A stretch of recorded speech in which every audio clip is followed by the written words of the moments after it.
महाराज, महाराज। अब क्या हो गया? तुम लोग रो क्यों रहे हो? महाराज, मेरी पत्नी और मिंटू को दवाई में मिलाकर जहर दिया गया है। आप दोषी को कड़ी से कड़ी सजा सुनाइए। पुराने जमाने की बात है। काशी में एक राणा प्रताप नामक राजा राज्य करता था। एक बार गांव में अकाल पड़ गया। लोग भूख प्यास से मरने लगे।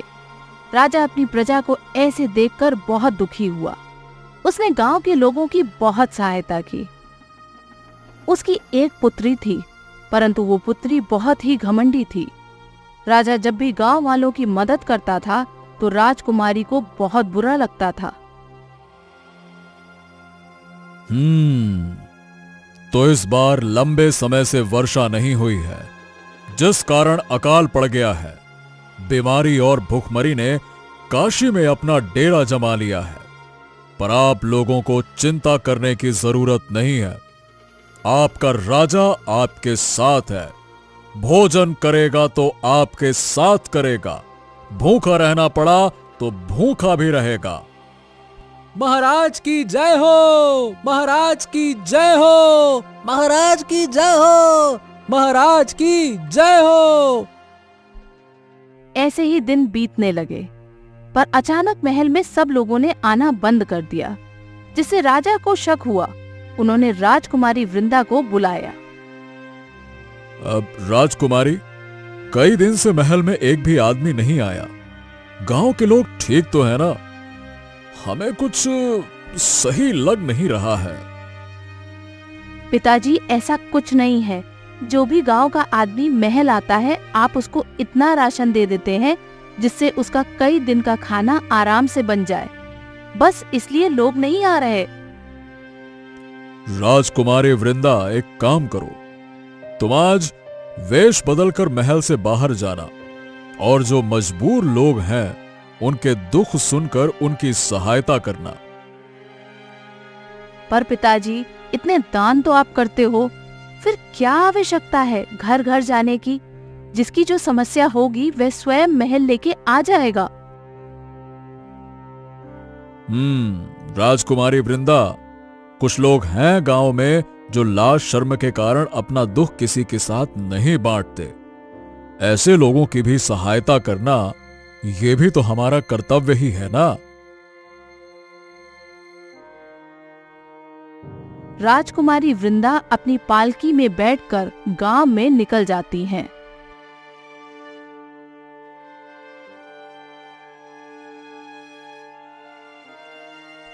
राजकुमारी वृंदा, आप अपनी शाही बग्घी में निकली हैं। आपको देखते ही लोग पहचान जाएंगे। हाँ कोमल, मैं चाहती हूँ गांव का हर आदमी मेरे सामने झुक कर रहे, मेरा आदर करे, मेरे इतने अच्छे कपड़े गहने देखे, मेरा हुस्न देखे। अगर मैं वेश बदल कर आती तो कौन मुझे पहचानता? मुझे अपनी सुंदरता और रख रखाव से बहुत प्रेम है। गांव वालों के दुख दर्द सुनने के लिए मैं अपनी वेशभूषा नहीं बदल सकती। परंतु राजकुमारी, महाराज को पता लग गया तो? तुम चिंता मत करो, उसके लिए हमने पहले से ही कुछ सोच के रखा है। हाँ, देखो देखो, राजकुमारी वृंदा आ रही हैं। हाँ हाँ, ये तो राजकुमारी वृंदा की बग्घी है। राजकुमारी वृंदा बग्घी से बाहर आई। सब लोग उनके चारों तरफ खड़े हो गए और झुककर प्रणाम करने लगे। आप लोगों की जो भी समस्या है वो मुझे बताओ, मैं आपकी सहायता करने के लिए ही आई हूँ। राजकुमारी, मेरा नाम मोहनलाल है। मैं कई बार महल में जा चुका हूँ, पर आपका सैनिक अंदर ही नहीं जाने देता। राजकुमारी, हमारी मदद कीजिए। इतने सालों से महाराज ने हम गांव वालों का बहुत ख्याल रखा है। महाराज बहुत अच्छे हैं, परंतु कुछ दिन से अब हम गांव वाले राजा से मिल ही नहीं पा रहे हैं। तुम्हारी क्या समस्या है? हम खुद पिताजी के सामने आपकी बात रखेंगे। राजकुमारी, मेरी पत्नी बहुत बीमार है, उसको दवा की जरूरत है। अरे गांव में अब कोई भी दवा वैद्य के पास नहीं है।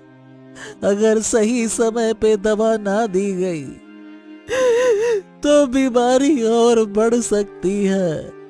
कुछ कीजिए राजकुमारी, कुछ कीजिए। ठीक है, आज रात से पहले आपके घर दवा पहुंच जाएगी। राजकुमारी, मेरा पोता भी बहुत बीमार है।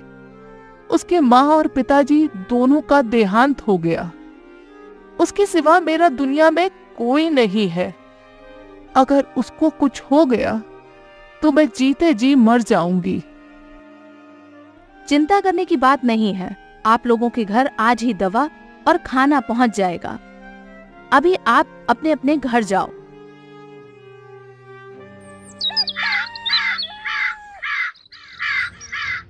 अगले दिन राजकुमारी ने कोमल को कुछ दवाई दी। कोमल, ये दवाई तुम उस बूढ़ी औरत और मोहनलाल के घर दे आओ। क्या बात है राजकुमारी, लोगों की पीड़ा देखकर आपका हृदय बदल गया क्या? कोमल, इंसान ही तो आखिर इंसान के काम आता है। अब जल्दी से ये दवा दे के आओ। पिताजी को इस बारे में पता नहीं लगना चाहिए। कोमल दवाई की वो थैली लेकर मोहनलाल और उस बूढ़ी औरत के घर की तरफ चल दी। बूढ़ी औरत ने दवाई देखी तो खुश हो गई। राजकुमारी वृंदा बिल्कुल अपने पिता पर गई है। भगवान उनको लंबी जिंदगी दे। बूढ़ी औरत ने वो दवाई अपने पोते को खिला दी और उसका पोता दवा खाकर गहरी नींद में सो गया।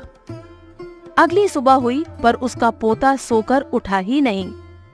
मिंटू, ओ मिंटू, सुबह हो गई है बेटा, अब तो उठ जा। राजकुमारी ने तेरे लिए स्वादिष्ट पकवान भेजे हैं। मैं तो गांव के एक एक घर में जाकर बोल आई हूँ। राजकुमारी वृंदा बहुत ही अच्छी राजकुमारी है।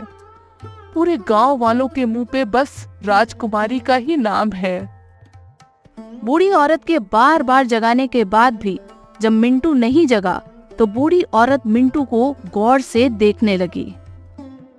हे भगवान, ये मिंटू का चेहरा नीला क्यों पड़ा हुआ है? तभी मोहनलाल वहाँ आता है। काकी,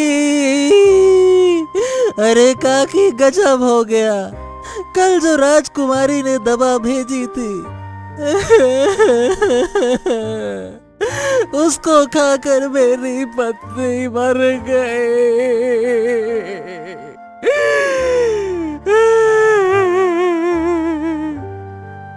बावला हो गया है क्या? दवा से भी कोई मरता होगा भला? वो गहरी नींद में सोई होगी। मिंटू भी बहुत गहरी नींद में सो रहा है। काकी, मिंटू सो नहीं रहा, ये भी मर गया है। अरे राजकुमारी ने जो दवा भेजी थी वो दवा नहीं, जहर भेजकर मिंटू और मेरी पत्नी को मार डाला। देखो तो सही। अरे मेरे प्यारे, मेरे भोले राज दुलारे मिंटू का चेहरा भी नीला पड़ गया और मेरी पत्नी का भी। मैं तो बर्बाद हो गया। मेरा इस दुनिया में अब कोई नहीं रहा। मेरे छोटे छोटे बच्चों को अब कौन संभालेगा? मोहनलाल, महल चल, मुझे मिलना है राजकुमारी वृंदा से। दोनों ही घर के बाहर आ गए और महल की तरफ चल दिए। महल के अंदर आकर राजा के सामने रोने लगे। महाराज, महाराज। अब क्या हो गया? तुम लोग रो क्यों रहे हो? महाराज, मेरी पत्नी और मिंटू को दवाई में मिलाकर जहर दिया गया है। आप दोषी को कड़ी से कड़ी सजा सुनाइए। दोनों ने मिलकर राजा को राजकुमारी वृंदा की पूरी बात बता दी। ठीक है, राजकुमारी वृंदा को पेश किया जाए। पिताजी, मैंने कुछ नहीं किया। ये गांव वाले झूठ बोल रहे हैं। मिंटू और मोहनलाल की पत्नी तो पहले ही मर चुकी थी। भगवान के कहर से डर राजकुमारी वृंदा, तूने मेरी गोद उजाड़ दी। मेरे बुढ़ापे की लाठी था मेरा मिंटू। तूने उसको मुझसे छीनकर अच्छा नहीं किया। राजकुमारी, तुमने मिंटू और मोहनलाल की पत्नी को जहर क्यों दिया? आए दिन ये बुढ़िया महल के चक्कर लगाती थी। इसके पैर पे लगी कीचड़ से महल गंदा हो जाता था। अब मिंटू मर गया तो बुढ़िया का आना जाना भी बंद हो जाएगा। तुम एक राजकुमारी होकर अपनी ही प्रजा की जान कैसे ले सकती हो? माफ कीजिए पिताजी, मैं अपने महल में गंदगी नहीं सह पाई और क्रोध में मुझसे ये हो गया। राजकुमारी वृंदा, मैं तुझे श्राप देती हूँ। तुम कोढ़ की बीमारी से मरोगी। नहीं नहीं, आप मुझे श्राप मत दीजिए। बूढ़ी औरत और मोहनलाल वहां से चले गए। कुछ दिन बीतते ही राजकुमारी वृंदा को कोढ़ की बीमारी हो गई। अपनी संतान को ऐसे हाल में देखकर हमसे रहा नहीं जाता। कोई दासी भी राजकुमारी के आसपास नहीं भटकती। सब उनसे दूर भागते हैं। कोई तो रास्ता होगा ना महाराज, जिससे राजकुमारी पहले जैसी हो जाए। आप तो काशी के राजा हैं। कोई तो वैद्य ऐसा होगा जो हमारी राजकुमारी को ठीक कर दे। हम भी वही सोच रहे हैं। वो बूढ़ी औरत भी मर गई। अगर वो जिंदा होती तो हम उसके पैर पकड़ लेते और अपनी राजकुमारी को उसके श्राप से मुक्त करा देते। महाराज, हमने सुना है बुरानगढ़ में एक शिवा नाम का साधु रहता है और उसकी बोली हुई बात सत्य होती है। क्यों ना एक बार राजकुमारी का उपचार साधु बाबा से कराया जाए?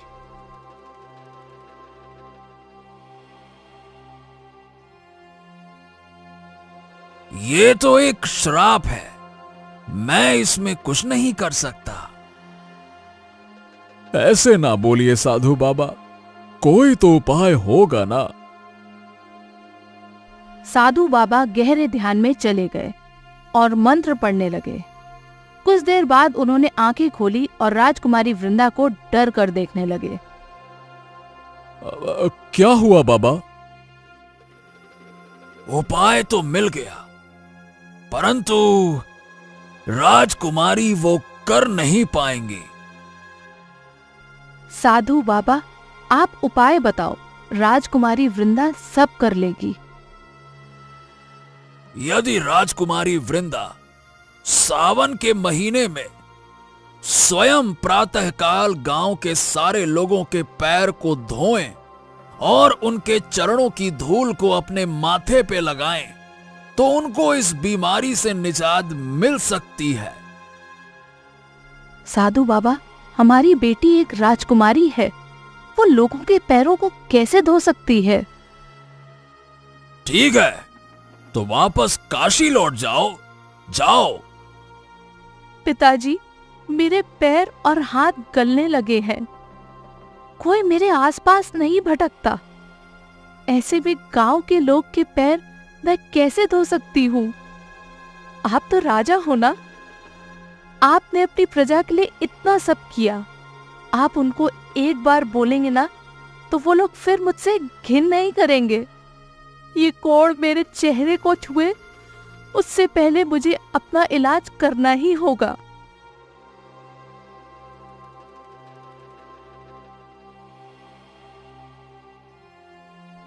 महल आकर वो लोग सावन के महीने की प्रतीक्षा करने लगे। राजा ने गांव के लोगों को साधु बाबा की बोली हुई बात बताई, जिसे गांव वालों ने राजा की बात मान ली। जहाँ एक तरफ राजा और रानी बहुत दुखी थे कल के दिन को लेके, तो वहीं राजकुमारी वृंदा सुबह होने की प्रतीक्षा कर रही थी। राजकुमारी सो रही थी। उसने सपना देखा। राजकुमारी वृंदा मेरे श्राप से आज तक तो मुक्त नहीं हो पाई है। काकी, मुझे माफ कर दो। मैंने अपने किए की सजा भुगत ली है। मैं लोगों के पैर पे लगी धूल से जितनी घिन करती थी, कल वो धूल मुझे अपने माथे का टीका बनाना है। मेरे हाथ पैर गल चुके हैं। मुझे अच्छे से समझ आ गया है, जो लोग दूसरों से घिन करते हैं, भगवान उनको खुद ही ऐसी बीमारी दे देते हैं। तुझे तेरी गलती का एहसास हो गया। तूने जो किया वो गलत था। तू अपनी सजा काट चुकी है।